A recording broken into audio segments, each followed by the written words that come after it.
in my opinion, the most important CrossFit Open reminder is let the goal be the goal.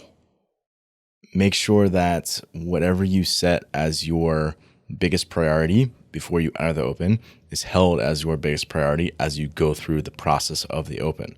Don't allow yourself to get sucked into the atmosphere of what's going on at your local affiliate or on the global leaderboard to dictate your actions. Make sure that you are being objective about how you make decisions through that process, and always go back to what you had initially set as your goals for the Open and make sure that you're constantly reminding yourself of that. So today I want to talk through how to optimize for the Open, whether you are a bubble athlete or someone who is quote unquote in the clear.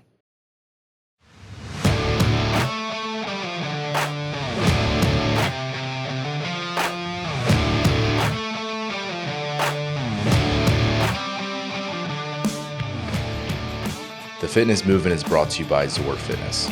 We offer coaching and individualized program design, as well as educational content for coaches and athletes. It's all at one place, zorfitness.com. So as I mentioned, I want to talk about two different types of athletes. The first athlete I'm going to be talking to is a bubble athlete, so meaning that you are not guaranteed, so to speak, to make it through the Open to quarterfinals.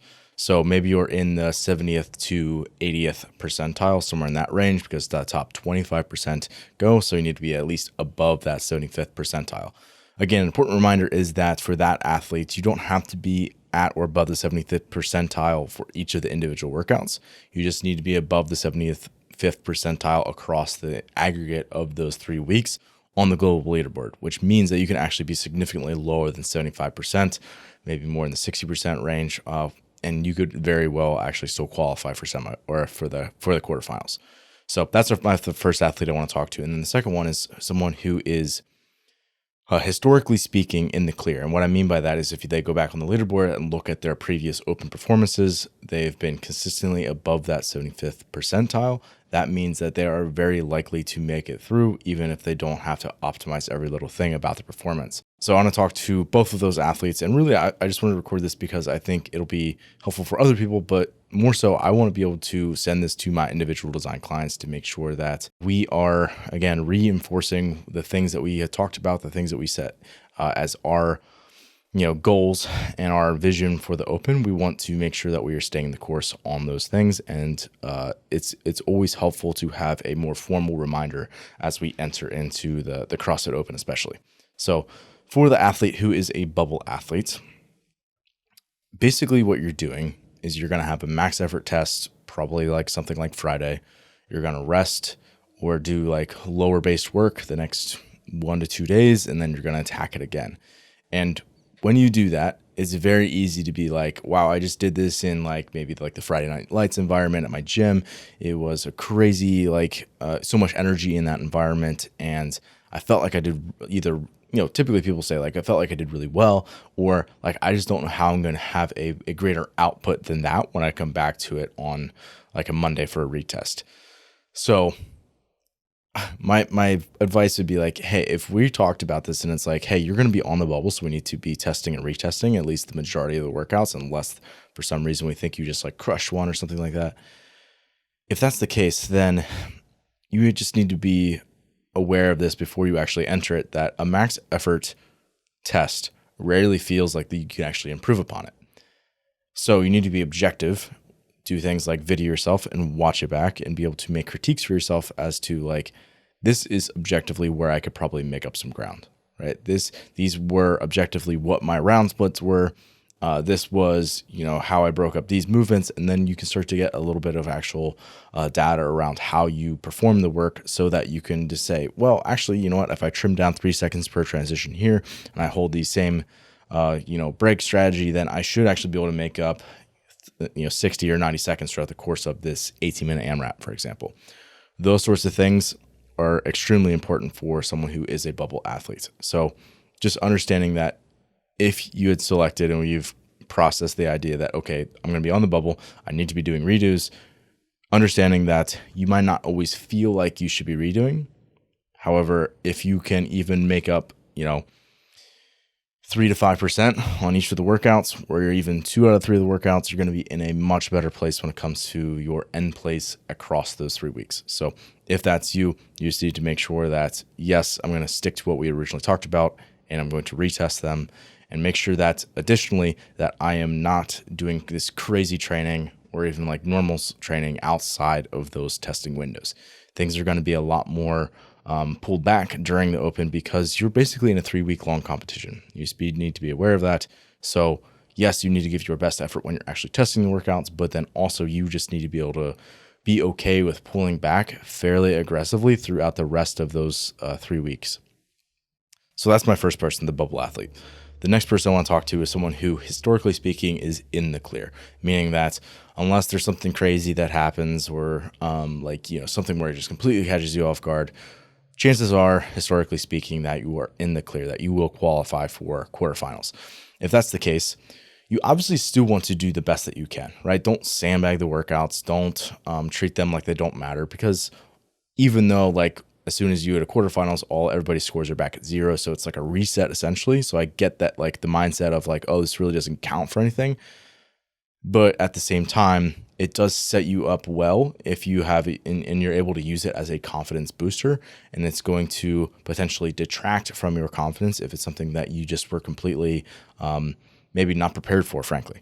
So I would say make sure that you do basically use this as an opportunity to use it as a tune-up, right? So, and if you kind of go about it in that mindset, it's okay, a tune-up or a simulation, for example, the point of it is so that it allows you to build your confidence, that you can go through the practicing, the rhythms and the patterns and the habits that you're actually going to use, like game day hygiene type stuff.